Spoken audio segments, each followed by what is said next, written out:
உங்க வாழ்க்கையில இருக்கக்கூடிய அத்தனை கஷ்டங்களையும் நொடியில தீர்க்கக்கூடிய ரொம்ப சக்தி வாய்ந்த விநாயகரினுடைய வடிவத்தை பத்தி நீங்க தெரிஞ்சுக்கணும்னா நீங்க இந்த காணொளியை முழுசா பாருங்க. இதுவரைக்கும் யாரும் சொல்லாத துர்கா கணபதியினுடைய வடிவத்தை பற்றிய ரகசியங்களும் மந்திர ரகசியங்களும் உங்களுக்கு தெரியணும்னா இந்த காணொளியை முழுசா பாருங்க. வீடியோவோட கடைசியில துர்கா கணபதியினுடைய அற்புதமான சக்தி வாய்ந்த ஸ்லோகத்தையும் கொடுத்திருக்கேன். அதையும் கேட்டு தினம் சொல்லி நீங்க அத்தனை பேரும் பயனடையலாம். விநாயகருக்கு ஆகம சாஸ்திரங்கள் பிரகாரம் 32 வடிவங்கள் இருக்கு அப்படின்னு சொல்லப்படுது. இந்த 32 வடிவங்கள்லையும் 31வது வடிவமாக இருக்கக்கூடிய துர்கா கணபதி மிகவும் சக்தி வாய்ந்தவர் அப்படின்னு சொல்றாங்க. ஏன் அப்படின்னா இவருக்கு அஜேயர் அப்படின்னு பேர். அதாவது இந்த கணபதியை யாராலும் ஜெயிக்க முடியாது அப்படின்னு அர்த்தம். அதே போல இந்த கணபதியை யார் யாரெல்லாம் உள்ளன்போட வழிபடுறாங்களோ அவங்களையும் யாராலையும் ஜெயிக்க முடியாது அப்படிங்கிறதுனால இந்த கணபதிக்கு அஜேயர் அப்படின்னு பேர்.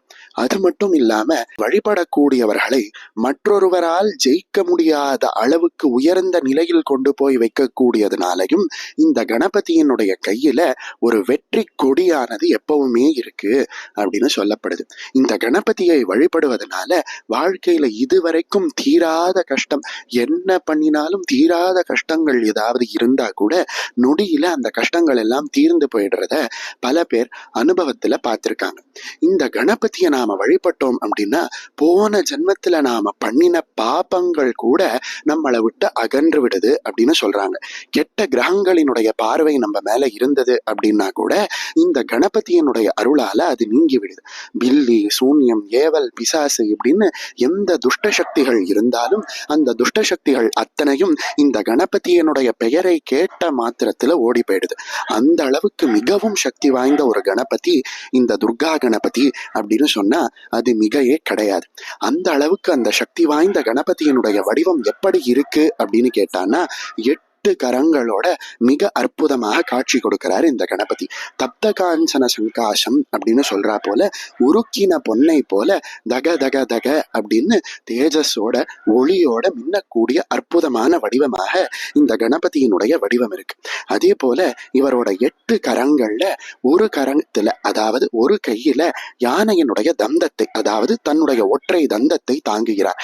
இது எதை குறிக்குது அப்படின்னா பிரம்மம் நான் ஒருவன் மட்டுமே, நான் ஒருவனே கடவுள், என்னை சிக்கன பிடித்துக்கொள் அப்படின்னு நமக்கு காட்டுவதற்காக அந்த ஒற்றை தந்தத்தை வைத்துக் கொண்டிருக்கிறார். நம்மளோட ஆணவம், நம்மளோட கோபம், நம்மளோட ஆசை போன்ற தீய குணங்களை அழிப்பதற்காக கையில பாசத்தையும் அங்குசத்தையும் வைத்திருக்கார். அதே போல கையில வெற்றி கொடி, அதாவது நமக்கு எப்பொழுதுமே வெற்றியை தரக்கூடிய வெற்றி கொடியை தாங்கி கொண்டு அபயவரத ஹஸ்தத்தோட கையில அற்புதமான பழங்களோட மோதகத்தோட மிகவும் அற்புதமாக காட்சி கொடுக்கிறார் இந்த கணபதி. இந்த கணபதியினுடைய மந்திரத்துல ஒரு அதிரகசியமான ஒரு விஷயம் இருக்கு.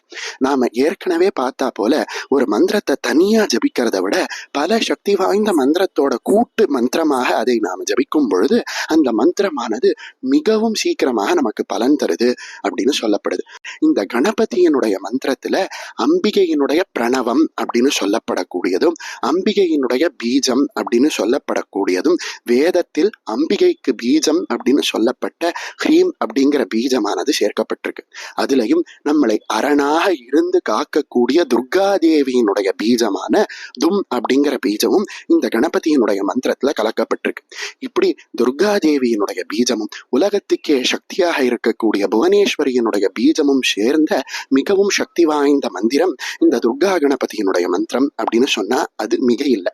அதுலயும் முக்கியமாக இந்த கணபதியினுடைய மந்திரத்துல மாத்ருவத்சலாய அப்படிங்கிற வார்த்தையும் துர்கா புத்ராய அப்படிங்கிற வார்த்தையும் இருக்கு. இந்த மாத்ருவத்சலாய துர்கா புத்ராய அப்படிங்கிற வார்த்தை எதை குறிக்குது அப்படின்னா துர்கா தேவியாக இருந்து இந்த உலகத்துக்கே சக்தி கொடுக்கக்கூடிய அம்பிகைக்கு பிரியமானவராக இருக்கக்கூடிய விநாயகரை நான் அம்பிகையோடு சேர்த்து வழிபடுகிறேன் அப்படின்னு இந்த நாமமானது, அதாவது துர்கா புத்ராய அப்படிங்கிற நாமமும் மாத்ருவத்சலாய அம்பிகையின் மேல அபார அன்பு கொண்டவர் அப்படிங்கிற நாமமும் நமக்கு காட்டி கொடுக்குது.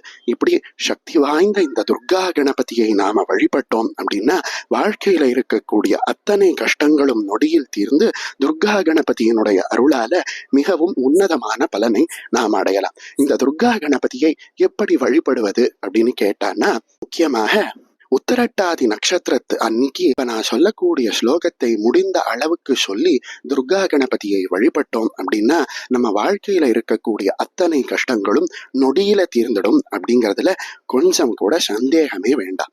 வரீங்களா? அந்த அற்புதமான ஸ்லோகத்தை நாம இப்ப பார்க்கலாம்.